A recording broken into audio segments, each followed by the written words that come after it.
to the plans, according to the purpose, according to what God has implanted in their life. You, like the eagles know when the child is ready. The eagle know when the child is prepared. The eagle has taken out of that nest a piece at a time, or stripped at a time. Not all at one time, because the child is learning. But the eagle, the mother knows at what degree that the child should know. The child should know how to function. The child has been taught how to function. Not only did she teach it, she demonstrated it. Amen. Yeah. And so as time go on, and when she reached that point where a child, that eaglet is supposed to be grown enough and been taught enough to make it on his own. Amen. Yeah. They turn it loose. Human beings are the only living creatures that destroy their children from becoming mature by loving them too much. I know you ain't want to hear this. Amen. Bless the Lord Jesus. Bless. He's talking about obeying the voice of God. Human beings love their children to death. And I mean that. You're killing them. You don't teach the children how to prosper in the ways and plan of God. I'm not simply talking about finances. I'm talking about life. God has placed them in your hand to teach them about life, that they may prosper according to the soul prosperity. The soul prosperity is the mind, the intellect, the wisdom, the knowledge produced. Amen. Bless the Lord Jesus. Bless. God says that your duty as a parent is to train and bring the child up in a proper manner. Yes. Parents don't do that. You understand? Parents protect the children even in the wrong in which they do. Bless the Lord Jesus. Bless. The child never learned how to function accurately. That eagle knows that eaglet must learn how to lock its wings and glide on the winds. Bless the Lord Jesus. Must learn how to hunt from a long distance away. Must learn how to fly above the circumstance and the storms of life. Because more times than one, if they fly through the storms and the water hit their feathers, it's not like the regular ones. The water soaks their feathers and they can fall to their death. So they use what is necessary that's coming against them for the destruction. They use it for the well-being, and that which is sent for to destroy them becomes a testimony. Why? Because they've overcome it by the blood of the Lamb, the word of the testimony. They've overcome it because they saw their parents in hard times overcome it. If you see your parent do act the fool, you know you can go home and tell your parent anything and the parent will believe you, and you're one of the biggest liars on the face of the earth. Children are one of the biggest liars you'll ever find. You know, let me repeat. Children are one of the biggest liars you can ever find. They are one of the best defense attorneys that you can find. Y'all sitting there, you ain't saying nothing, but you were a child too, and I can guarantee, if I can take you back to your past, I'll see you a liar too. As a child. The Bible said this way, that foolishness abound in the heart of the child. But the rod of correction drives it out. Amen. I hear what I'm saying. Amen. And so there are circumstances, situations that your children are going through because of you. Yeah. Bless the Lord Jesus. Amen. Yeah. Parents that Right. have this way of indulging their children don't want to hear this message. Amen. Parents who do not like the truth according to the word of God won't hear this message. Hear what I'm saying to you? Amen. But isn't it strange that wherever your children go, there's a problem? You mean the world is so based, listen to me, on the fact that wherever your child go, your child has happened to be in a problemed place. The place where they don't like your child, never met your child. They didn't even know your child was coming. But when your child gets there, they don't like the child. And the atmosphere is not right for the child. And they hate your child. And when your child do what it is supposed to do that's out of the norm of what should be done, and they go and tell you, you discover they hate your child because your child just can't do what it wants to do. Amen. Listen to me. Freedom doesn't mean that you can do what you want to do at any given time. Freedom means you're the right thing to do at the right time. Amen. You understand what I'm saying? Amen. Obeying the voice of God is a child that understands the ways in which to function. And children only want to function in the arena that's conducive to them, to their atmosphere, in doing their own thing and coming out like they expected to be. See, children do foolish things and expect to get success out of it. That's right. All you can get out of a foolish action is a successful failure. What did I just say? All you can get out of a foolish action is a successful failure. Amen. Bless the Lord Jesus. Bless. And so your children are going different places and they are failing. Yeah. It's not because of the child, I keep telling you. When God looks at it, God does not look at the child. God looks at the parent. Okay. How are you bringing that child up? That's right. What structure have you placed in that child's life? What is the child seeing in your walk daily and hearing in your conversation you release? How are you functioning in the realms of society that the child is looking at? Jesus. Because what happens is that the children function just like you. Yeah. Wouldn't it be wonderful if you obeyed the voice of God like your children follow in your fashion? Amen. Let me ask the question. Wouldn't it be just wonderful if you would follow the voice of God, obey the voice of God, like your children has assumed your action and your activity in their lives? Because family, those of you complaining about your children, they're just like you. You are dealing with yourself. Amen. Now think about it. You catching hell dealing with you, and other people are dealing with you too. You can't deal with you. That is so good, right? God is dealing with families. Amen. In this house, LUM, we started out with families. Amen. Our lives are based on families. God's intent is based on families. Yeah. Bless the Lord Jesus. Before anything was given, family structure was set in place. The man got a job first. You know, God gave him a home, gave him a job, gave him a wife, gave him family. Yes. Church did not come in existence only until family decide to do their own thing. Bless the Lord Jesus. What if everybody walk according to God's intent and purpose of that family? What if?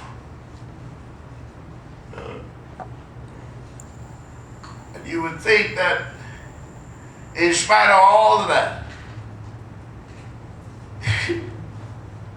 people would obey God today because we read it. Then we read about Adam and Eve. Amen. Talk to me. What's your problem? You can't get your tongue. Bless the Lord. Then we read about Adam and Eve. Yes. Then we read about Cain and Abel. Yes. Then we read about Lot Yes. and how he came against Abraham. Jesus bless. Listen to me. The Bible tells you that God had even stopped speaking to Abraham when he and Lot was having confusion. First of all, Abraham was out of position when he took Lot. The reason he took Lot, you want to know who Lot was? Lot was Abraham's nephew. I don't know why Abraham had Lot living with him. The Bible never fully explained it from what I know. But he brought Lot up as a child. And then God told Abraham to take his family He didn't say kinfolk. That's another problem people don't understand. Your family is your immediate husband, wife, husband, children. That's your family. Everybody has become a kinfolk. When you get married, it's not a marriage of a family into the family you came out of. No, it's another family started as a kinfolk to the family you came out of. I don't know why I'm on this. I didn't come here with this. God got this. You understand? Because maybe families are in problems with God. Never, ever, ever waste words. A lot of people don't like to hear this. I am telling you, there are people that God has taken His word to before in time past. They neglected it, and today they are living what God was telling them. If you go this way, this is what's going to happen. They rejected the word. Today they are living it. Yes. Jesus. Are you hearing me? God always sends a warning before the storm. Amen. He didn't say you have to listen to it. He didn't say you have to accept it. That's right. How many of y'all followed that storm and what was going on yesterday? Lights blinking and thunder and lightning go. How many of you followed what was going on? No, you didn't. You just sat down and let it go by. We followed the storm to see what was coming next. I hear what I'm saying to you. Bless, Lord Jesus, bless. Lot, he's supposed to obey the elder. Amen. You know what I'm saying to you? Amen. The man that took him against, get this, against God's plan. Parents, you know how many people and children in your house should be out your house? That's right. And you know how many people that children in the house supposed to be in your house should be under the submission of the house? The rules and regulations. Yeah. Do you know that the rules and regulations are supposed to be gathered together by husband and wife if there's a husband and wife in there? I heard a statistics that really shot my brain. They said when a child convinces the parents to go to church consistently, that 3% of the household begins to walk with God. When the mother convinces the family to walk with God and to go to Sunday school, etc., that 3.5% of the house, no, 2.5% of the house walks with God. But listen to this. When a man in the house demands his household to go to Sunday school to follow God, 98% of the house walk with God. My heart goes for men who are not men. My heart go out for men who do stand firm in their home as God says to stand firm. Now you understand the one that's sanctified in the household sanctifies the entire house. Statistically, it's been proven the importance of manhood. They were transferring some elephants from one zoo to another because there was a lacking of elephants in the other zoo, and they took the mothers there and they took the children there. But they found out that there were lions and leopards that were being pierced and killed. And they discovered that it was young elephants come together like gangs on the street today. Believe it or not, animals do it. Came together like gangs on the street today, and they were beating these other animals down and killing them, and the mother could do nothing about it. And somebody suggested, let's get some of the old males in there. And they took a couple of the old males in there. The killing stopped. The young elephants came under submission because those old men didn't play no games. I hear what I'm saying to you. Amen. There was a need for a man in the household. I'm not talking about a male with a ding-a-ling hanging. I'm talking about a man that stands with God. Amen. Y'all have to say you're looking at me. I'm talking to you. What did God say? to Jeremiah, don't let their faces destroy you with fear. What you're hearing now is for the future that's laid up. You're about to get hit like you've never seen before. And your children are in trouble. Yes. You're hearing me? Amen. We're talking about obeying the voice of God. I'm talking to you parents who are not walking according to God's plan. You parents that are always defending. And then you got parents that are so ridiculously sensitive, they think that everybody hates them. Amen. Every time something comes against their plan and come against their purpose, these people don't like me. In the minds of these parents, you are only liked when everything is going your way. There is a way that seems right to man. Amen. But the end thereof is ways of death. Amen. Amen. Are you hearing me? Amen. So this is a possibility that God plants you in a place that you may get a proper parenting. Let me finish explaining to you. That's not children. And you know we still got you suddenly coming. Just because you came from the loin of a male and come through the womb of a woman, don't mean the one who supplied the seed nor brought you up is a good parent. You are to honor them. You are to obey them. But there are people that can help you get to a higher level than they can because they may never have been there. Amen. That's why the old saying, what it takes a village to raise a child. But if you think you've got it all, nobody can say nothing to your child. You may have a 55% chance of success in that child's life. But I'm telling you, it's a tough 55%. Are you hearing what I'm saying to you? Amen. The purpose of church is come together. The Bible says, forsake not the assembling of yourselves together with one another. Why? Because in the church, the atmosphere should be in such a way that it is strong, that there's a trusting atmosphere that we can help bring your child up with you. But if your child happen to be a tyrant that you appreciate and say that they're never a tyrant, and you walked in hypocrisy, God dealt with hypocrisy in the lives of the year. Your children suffer from it. Are you hearing what I'm saying to you? Amen. This ain't no hoopla lesson. I told you this is a tough lesson. Because the end is near. And households and families need to come together as one. There are some families today that have been together for quite a long time. But all they want, I will tell you, if they were able to get some monies, real monies, they wouldn't even speak to each other no more. When they see each other, it'll be in the court of law, saying goodbye. Because there was no oneness, there's no unity. There was a cartoon that I sent out to each one of y'all with an old man and an old woman that was renewing their vows.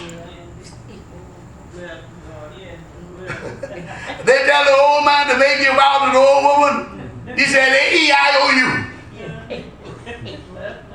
He pronounced the vowels because they had no relationship. You know how many people are married today without relationship? And there was no relationship because of you.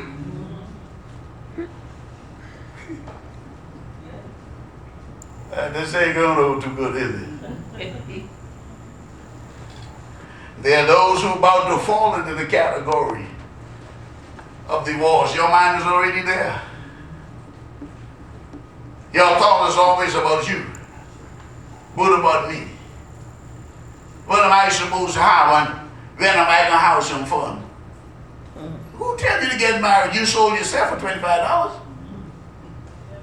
Nobody put a pistol to your head and say, you better marry me or I'm going to kill you. Huh? Amen. It was nice when you were standing there too. I just love. And now you're ready to get out. Get out what? I just got to find myself to look in the mirror. You know what I'm saying to you? God, why you getting me? Listen, to a place of maturity, we cannot enjoy the abundance of God's blessings that He's given us. That's right. I look at single people who believe that to be married is the greatest thing in the world, and I'm looking at married people and saying, oh, if I can be free again.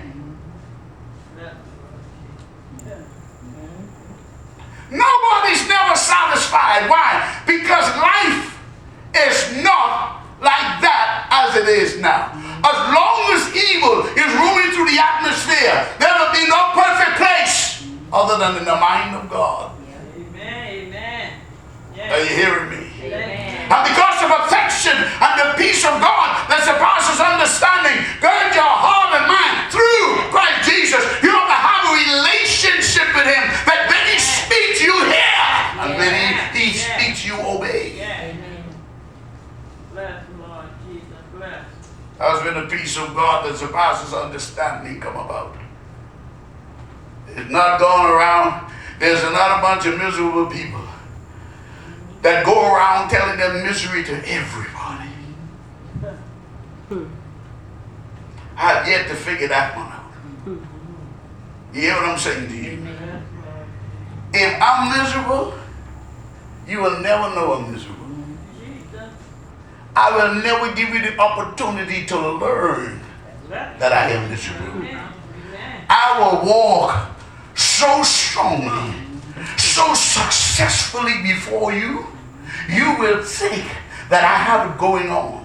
And because you think I have it going on, you will go about and you will tell others, you know, Apostle Cleare got it going on, man. He got it going on. From your language, the truth comes forth because I wanted to be that way. I agree it is that way. And you are touching and you agreeing. And when you go to tell others, man, I would talk to my friend and he would tell me, Apostle Cleare's got it going on. You hear what I'm saying to you? That means you are building my castle in the midst of my misery. Oh, come on. I'm preaching better than y'all acting. But you sitting down there like you got to go on. Some of y'all get you there. You're ready to get divorced right now. Some of you in the stage of getting divorced. God is dealing with your lifestyle. He's dealing with your children and He's dealing with your lifestyle. And it's all from obeying the voice of God. Amen. I hear what I'm saying to you. Amen. Why do you go above your head on down? Didn't Jesus tell them, straighten them shoulders up. Lock those feeble knees. Drop those hands downward. Lift your head and smile. Amen. Bless Lord Jesus. Bless. Laugh when the world laughs when you reap alone. I hear what I'm saying to you. Why do you go about telling people of your misery? And one of the things that happens when you tell people about your misery, you put a little lie onto it.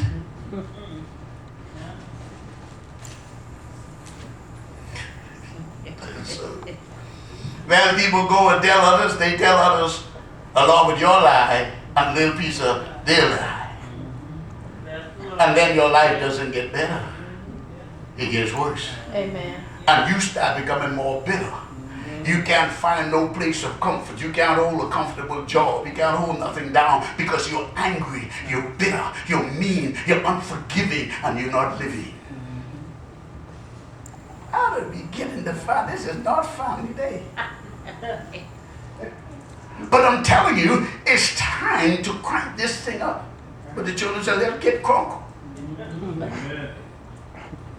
It's time to get this thing in order. You want the blessings of God. You want the inheritance of God to be manifested in your life. He sent it. Listen to it again. Our base scripture for obeying the voice of God. You found in Psalm 37, verses 3 and 4. Trust in the Lord. Do good. Trusting in the Lord. In trusting in the Lord, you are doing good. Amen. Amen. You understand what I'm saying? Yeah. In trusting in the Lord, not by lip service. It is impossible to trust God and don't have your need met. That's right. What did I just say? It's impossible to trust God. It's impossible to trust God and don't have your need met. Yeah. More people are in problems today and their needs are being met is because they're trying to solve the problems from their own mind. Amen. Bless God, Jesus. And you ain't strong enough to come against Satan. Amen. You have to have God in you Yes. that stands firmly with you because the greater one abides in you. And you've got to learn how to obey, how to trust, how to walk according to his plan and walk according to his purpose. Glory, glory. And I'm telling you, it can become frustrated to the ears of those who refuse to walk this way. Because every time God bring it up and every time God began to minister it, you become bored. Oh, here we go again. The enemy will keep you out of this position in order to keep you dissatisfied. Now, if you are satisfied, tell me that's cool. Keep on doing. I never try to involve myself in your dissatisfaction, your displeasure. I don't get involved in your pleasures. If you like it like that, keep on doing it. I can only tell you what the Bible says. That's right. Amen. You hear me? Amen. The Bible is declaring this. Amen. Trust in the Lord, do good. Dwell in the land Right. and enjoy safe pasture. Amen. Delight. Delight yourself in the ways of the Lord, and he'll give you the desires of your heart. That word delight there is a Hebrew word meaning delightful, meaning delicious. It means satisfying. You understand what I'm saying? Amen. It means that you're so pleasing to God. You are. And you ever rode a Rolls Royce? No. I didn't even know I asked that. But anyway, in a Rolls Royce, when you get on a Rolls Royce and you close the door, literally, when you close the door, it power packs the inside. You hear nothing outside. Cars are running. You don't hear the engine of it running. Elder, say more a year or humming. And the sound that as you talking to one another is as you are in a padded room where everything is taken up. And you can whisper, and the whisper is heard clearly. When you're driving down the road, it's like you're gliding all by yourself. If you play the music, especially instrumental music, it seems like the whole orchestra is right in the front of you playing. That's called luxury. Got it? Okay, let me read it. Keep this in mind when I read this. Because I don't know if you understand what God's saying to you. That's one of the meanings of delight. Luxury. Trust in the Lord and do good. Dwell in the land and enjoy safe pasture. Delight yourself in the ways of the Lord, and he'll give you the desires. When you walk luxuriously, you can only walk luxuriously if it's in you. When you walk in the obedience of God's word, when you walk in the pleasantries of his word, when you walk in the action of his plan, and you begin to please God, it's like riding around in a Rolls Royce, which is different. You talk about $120,000 to $150,000 car versus a $50,000 car with luxury, with all the sounds going on the outside, but you can't hear a thing. In other words, Psalms 91, 1,000 will fall at your left, and 10,000 at your right hand, but it will not come near you. Only with your eyes shall you behold the destruction of the wicked. Are you hear what I'm saying? I'm talking to the adults. I pray God the children will hold on to this, but I'm talking to the adults. Somehow the children don't believe this kind of stuff for them. They don't understand. If they can grab onto this thing early, they got the world screwed. Are you hearing? But they think this is only fussing. They think it's. I was looking at Destiny. We went to a graduation and she's so proud. I'm proud for her. And all these people all around are so proud. And she's jumping around, and the rest of them just coming around. And I sit down. I'm thinking, you are one bit closer to reality.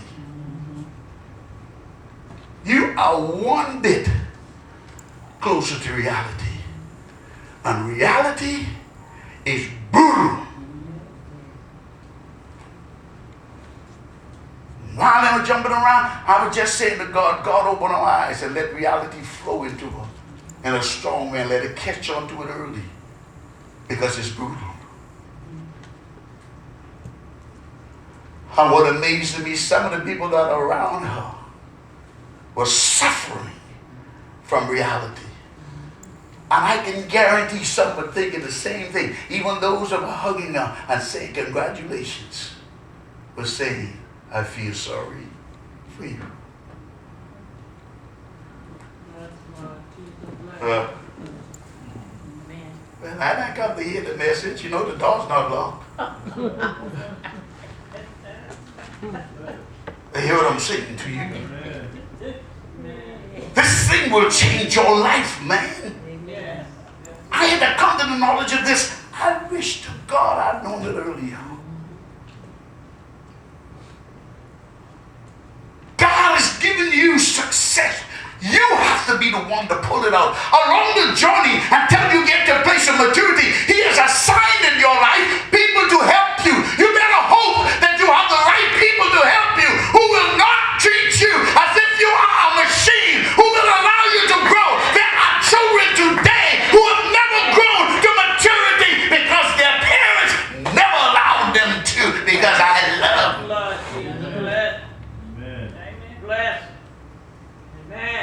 You killing them. The problem is now those children have children. And they can't teach their children of maturity because you never